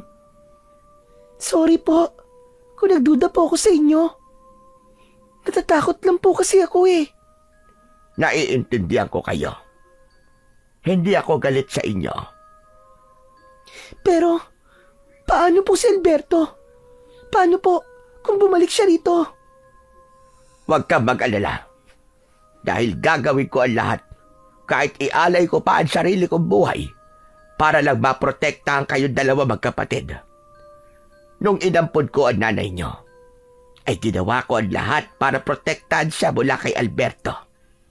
Kung nagawa ko noon, ay sigurado ko na magagawa ko ulit yun ngayon. At sa pagkakataong ito, kayo naman ang aking proprotektahan. Masumigpit ang pagkakayakap ko kay Lola Melda. Sa ganung paraan, ay ipinaramdam ko sa kanya ang aking pasasalamat at pagmamahal. Dahil sa pagsasabi ni Lola sa amin ng totoo, ay doon ko naintindihan kung bakit ayaw niya kaming palabasin ng bahay at kung bakit marami siyang hindi sinasabi sa amin. Kahit bata pa ako, ay nauunawaan ko na mahirap para kay Lola Melda na aminin na isa siyang aswang dahil baka katakutan namin siya. Pero dahil sa napakabait niya at lalo na sa pag-aalaga niya noon kay Mama, ay mabilis naming natanggap ni Ate Abby kung sino at ano ang aming lola. Kinagabihan ay hindi kami naging kampante. Ayon kay Lola Melda, ay kailangan niyang magbantay dahil baka biglang dumating si Alberto. Hindi namin hinayaan na magbantay ng mag-isa si Lola, kaya hindi na rin kami natulog ni Ate Abby. Bukas umaga ay aalis na kayo rito. Ihahatid ko kayo doon sa bayan para makasiguro ako magiging ligtas kayo. Kaya niyo ba maglakad ng mahigit 2 oras? Kakayanin po namin. Pero kayo po, baka po hindi niyo po kayanin dahil matanda na po kayo. Malakas pa ako. Kaya wag akong isipin niyo. Pasensya na kayo 2 kung napunta kayo sa ganitong sitwasyon. Kung hindi lang sana nalaman ni Alberto na nandito kayo, ay hindi kayo natatakot ngayon. Sorry po, Lola Melda. Ako po kasi ang dahilan kung bakit nalaman po ni Alberto na nandito po kami ni ate. Kung hindi po sana ako lumabas, ay hindi po ako makikita ng bata na nasa gubat. Wala na tayong magagawa pa roon para baguhin ang nakaraan. Ang kailangan na lang natin gawin ay labanan si Alberto kung kinakailangan. Isa pa, may kasalanan din ako sa inyo. Kung noon pa lamang ay sinabi ko na sa inyo ang totoo, ay mas maiintindihan nyo kung bakit hindi ko kayo pinapayagan na lumabas. May tanong pala ako sa inyo. Hindi ba kayo natatakot sa akin ngayong alam nyo na ako'y isang aswang? Ako po, Lola Melda, hindi po. Kasi alam ko pong mabait kayo. Ang astig nga po kasi may lola kaming aswang pero hindi po pumapatay ng tao. To be honest, Lola, nung unay natakot po ako. Akala ko po kasi, ay, gaya kayo ng mga aswang na napapanood ko po sa TV. Akala ko po, kumakain po kayo ng tao. Mga apo, hindi lahat ng aswang ay masasama. Merong kagaya ko na kontento na sa pagkain lamang ng mga ligaw na hayop. Marami kami, pero mas marami pa rin ang masasamang kagaya ni Alberto. Ang mga kagaya ng aswang ang perwisyo sa mga taong kagaya ninyo. Ako rin pala, Lola, may tatanong po ako sa inyo. Ikaw po ba yung aswang na nakita namin ni ate sa likod ng bahay nung nakaraang gabi? Oo, ako nga iyon. Pasensya na kayo kung natakot kayo sa akin. Sa gitna ng pag-uusap namin, ay narinig namin ang boses ni Alberto sa labas. Napasiksik kami ni Ate Abby sa isang sulok dahil sa labis na takot. Melda! Melda! Ilabas mo ang mga apo mo! Ibigay mo sila sa akin! Nag-usap na tayo kanina. Hindi mo sila pwede saktan, Alberto. Hindi ko sila ibibigay sa'yo. Hindi mo naman sila kadugo. Kaya bakit ganyan ang pagmamalasakit mo sa kanila? Hindi ko na kaya ang uhaw at gutom na nararamdaman ko. Kailangan ko nang kumain ng tao ngayon. Huwag ang mga apo ko pagdiskitahan mo. Umalis ka na, Alberto.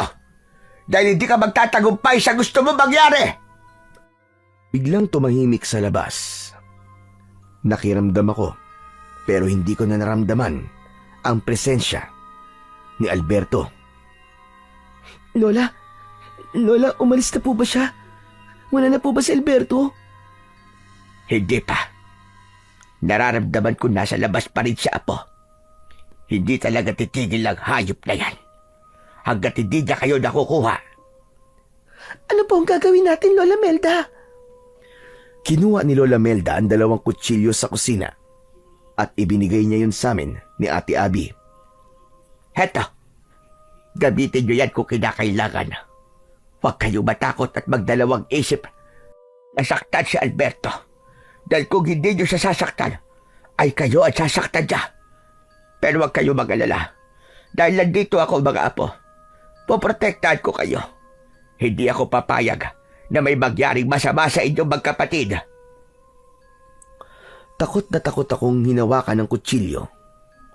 Maya-maya pa ay nakarinig kami ng mga kaluskos sa labas na parabang may tumatakbo ng paikot sa kubo. Pinilit kong maging matapang dahil alam ko na walang magandang mangyayari kung patuloy lang akong matatakot. Nagulat kaming lahat nang biglang nagiba ang pinto. Napasigaw kami ni Ate Abby nang pumasok mula roon si Alberto na may nakakatakot na ngisi. Sa isang kisap mata ay nagbago ang kanyang anyo. Mula sa pagiging tao ay naging aswang siya. Nakakatakot ang itsura niya. Naglalaway siya na parabang isa siyang gutom na mabangis, na hayop. Ngunit mas lalo kaming nagulat ni ate nang si Lola naman ang naging aswang. Tumayo siya sa harapan namin ni Ate Abby para hindi makalapit sa amin ang aswang na si Alberto. Subukan mo kumakbang ng isa pa at sisiguraduhin kong hindi mo magugustuhan ang gagawin ko sa'yo. Parehas tayong aswang, kaya hindi na dapat umabot pa sa ganon. Tigilan mo na ang pagpoprotekta mo sa mga taong yan, lalo na't hindi mo naman sila kadugo. Kahit na hindi ko sila kadugo, ay mga apo ko pa rin sila. Alam mo kakayahan ko, Alberto. Kaya kung gusto mo pang sikatan ka ng araw bukas, ay umalis ka na. Hindi ako aalis hanggat hindi ko nakukuha ang mga apo mo. Sinunggaban ni Alberto si Lola Melda. Sinalubong naman ito ni Lola at kinalmot niya si Alberto sa dibdib. Sandaling napaatras si Alberto pero agad din yung umatake. Tatakbo sana si Alberto papunta sa amin ni Ate Abby pero mabilis siyang hinawakan ni Lola sa balikat at hinila pabalik. Nanlaki ang mga mata ko nang walang kahirap-hirap na binalibag ni Lola si Alberto. Sinunggaban yun ni Lola Melda at kinagat sa leeg. Nang lumingon si Lola sa amin ay napasinghap kami dahil hindi kami sanay na makita siya na nasaan yung aswang. Hindi na makakabago nito si Alberto. Kunin niyo ang importante niyong mga gamit at aalis na kayo rito. Nagmamadaling kinuha ni Ate Abby ang wallet niya. Dinala rin namin ang aming mga cellphone. Bumalik na si Lola Melda sa pagiging tao at nagmamadali kaming lumabas ng bahay. Iniwanan namin si Alberto na halos hindi na makagalaw. Kailangan natin bilisan. Kailangan nyo na makaalis sa baryong ito sa lalo madaling panahon. Hindi po kaya masundan po tayo ni Alberto, Lola Melda? Sa tindi ng pinsala niya, ay hindi na yun makakasunod. Kaya wag mo na siyang alalahanin. Pero Lola Melda, ang galing niyo po palang makipaglaban. Biruin niyo po, kahit mas malaki po sa inyo si Alberto, ay nabalibag niyo po siya. Dahil kapag nasaan yung aswang ako, ay mas malakas ako. Huwag na tayo magkwentuhan. Bilisan na natin. Mula sa mabilis na paglalakad, ay tumakbo na kaming tatlo. Nasa unahan namin si Lola Melda at nakasunod kami ni Ate Abby sa kanya. Hindi pa rin nawala ang takot ko. Panay ang lingon ko sa likuran namin upang masiguro ko na hindi na nakasunod doon si Alberto. Dahil sa ginawang pakikipaglaban ni Lola Melda kay Alberto, ay naipakita niya sa amin na talagang mahal na mahal niya kami at napatunayan din ni Lola na hindi lahat ng aswang ay masama. Hindi nagtagal ay nakalabas na kami sa mismong baryo pero kailangan pa naming tahakin ang napakahabang kalsada para makarating kami sa mismong bayan. Bilog ang buwan ng gabing yon, kaya kahit paano ay naaaninag namin ang aming dinadaanan. Makalipas ang ilang minuto ay napansin ni Lola Melda na pagod na kami ni Ate Abby. Doon na niya sinabi na maaari na kaming maglakad na lamang dahil mukhang hindi na kami masusundan ni Alberto. Lola, salamat po kasi iniligtas niyo po kami kay Alberto. Hindi nyo kailangan magpasalamat sa akin. Dahil ginawa ko lang ang gagawin ng isang lola kapag nasa panganib ang kanyang mga apo. Wala akong ibang gustong mangyari ngayon, kundi ang ligtas kayong makauwi sa inyong bahay sa Maynila. Kapag po ba naihatid niyo na po kami sa bayan, ay babalik pa po kayo sa baryo niyo? Oo, pero huwag kayo mag-alala sa akin. Dahil sigurado ko na hindi ako gagambalain ni Alberto kapag nalaman niya na wala na kayo sa bahay ko. Kayo lang naman ang gusto nung makuha, kaya siya nanggugulo. Ano po kaya?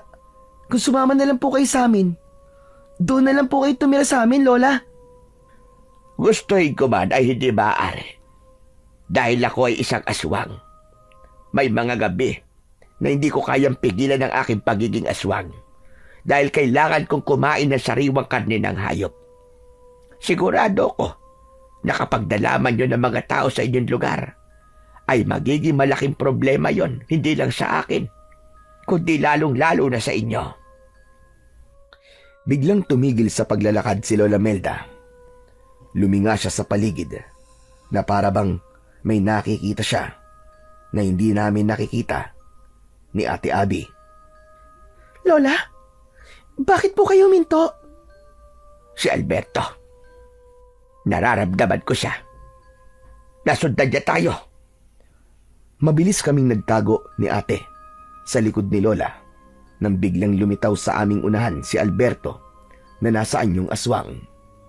Kahit sugatan na siya, ay parang hindi man lang siya nakakaramdam ng panghihina.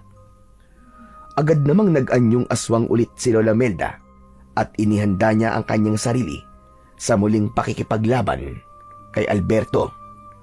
Sa tingin mo ba, Melda, ay hahayaan ko na makaalis sa mga apo mo? Sila ang magiging hapunan ko ngayong gabi. Gutom na ako. Kaya ibigay mo na sila sa akin para matapos na tayo rito. Nakakapagsisi na hindi pa kita tinuluyan kaninang animal ka. Ito tandaan mo.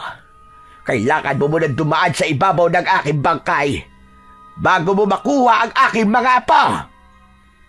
Kung ganon, ay ikaw muna ang papatayin ko para mawala na ang sagabal sa gusto kong mangyari.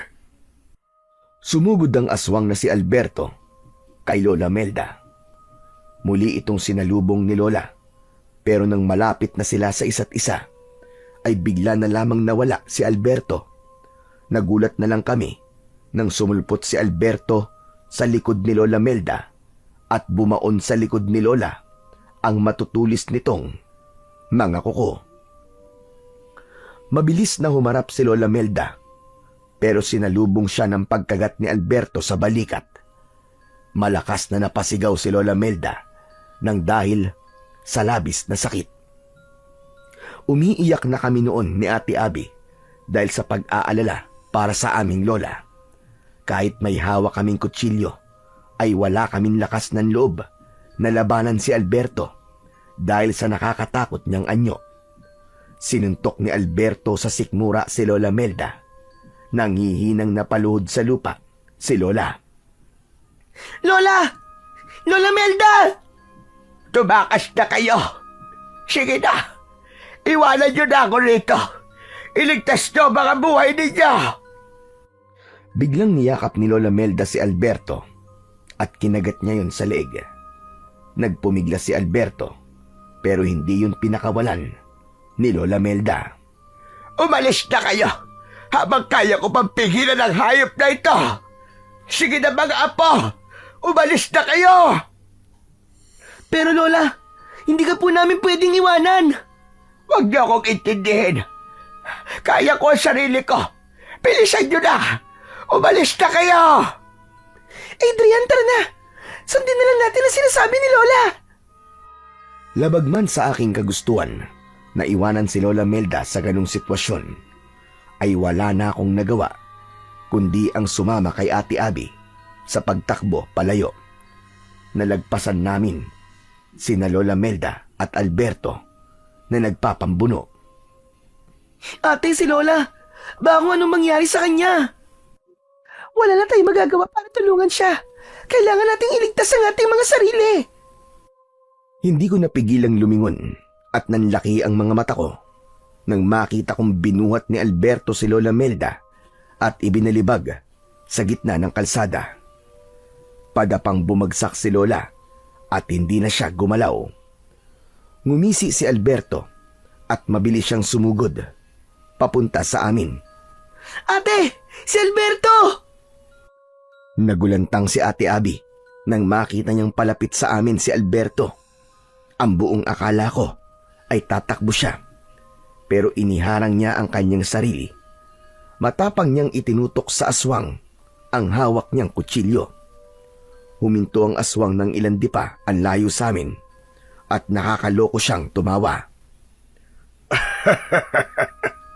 Nagmala ka pala sa yun, Lola.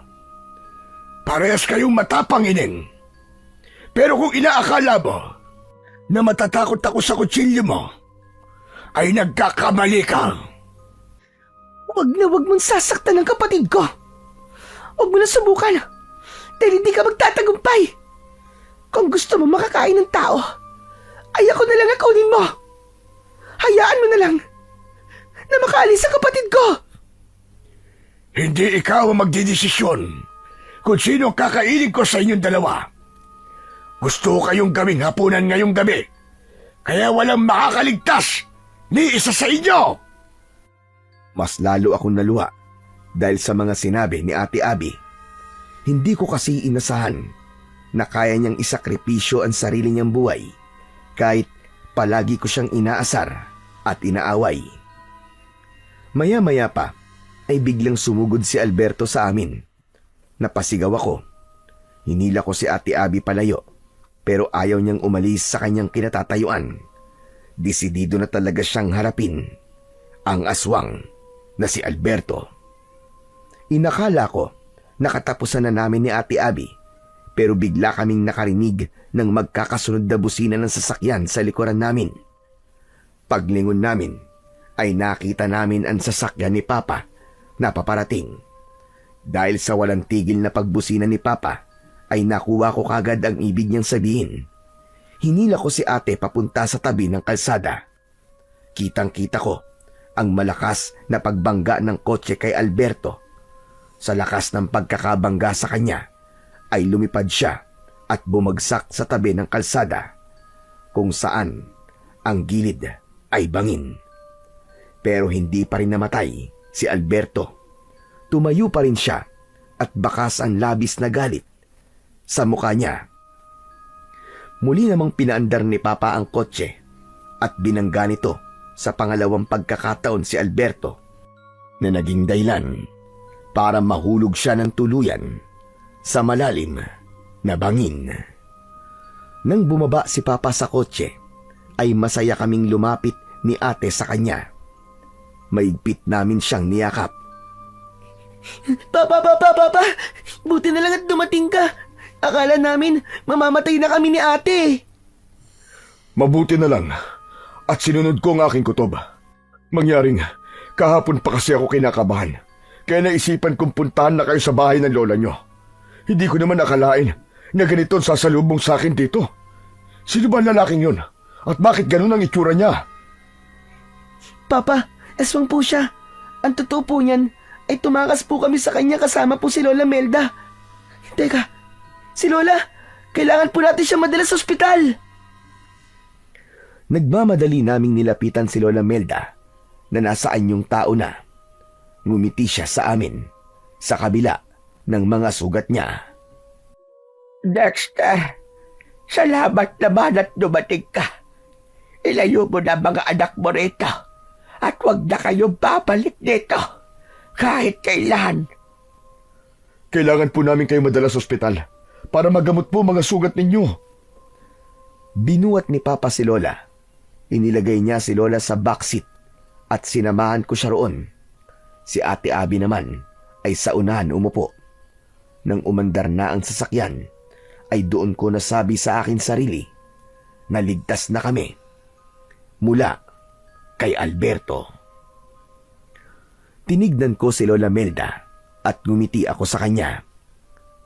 Lola Melda, maraming salamat po. Mahal na mahal po kita. Lola, wag na po kayo mag-alala. Kasi, ligtas na po tayo. Nahihirapang ngumiti si Lola Melda. Ipinikit niya ang kanyang mga mata at isinandal niya ang ulo niya sa balikat ko. Nang gabing yun, napatunayan ko na kahit hindi namin kadugo si Lola Melda, ay handa pa rin siyang isakripisyo ang sarili niyang buhay para sa amin ng ate ko. Nang nadala na namin si Lola Melda sa malapit na ospital, ay doon na namin ipinaliwanag kay Papa ang lahat. Wala kaming inilihim sa kanya, kahit pa ang pagiging aswang ni Lola Melda. Nung una, ay halatang hindi niya matanggap ang mga sinabi namin. Pero nang si Lola Melda na mismo ang nagpaliwanag kay Papa, ay doon na siya naniwala. Tinanggap naman ni Papa si Lola Melda dahil alam niya kung gaano ito kabait at kabuti. Nang nakalabas na si Lola Melda sa ospital, ay bumalik siya sa kanyang baryo, habang kami naman ay nagbalik na sa Maynila. Paminsan-minsan ay dumadalaw siya sa amin sa Maynila at nalaman namin na namatay pala si Alberto sa pagkakahulog nito sa malalim na bangin. Ang pangyayaring yon sa aming buhay ang naging daan para magkaayos kami ng tuluyan ng aking ate Abby. Napagtanto namin na sa huli ay kami pa rin ang magtutulungan. Doon ko naunawaan na kami lang ni ate Abby ang tunay na magkakampi. At yun ang aral na hindi ko makakalimutan magpakailanman.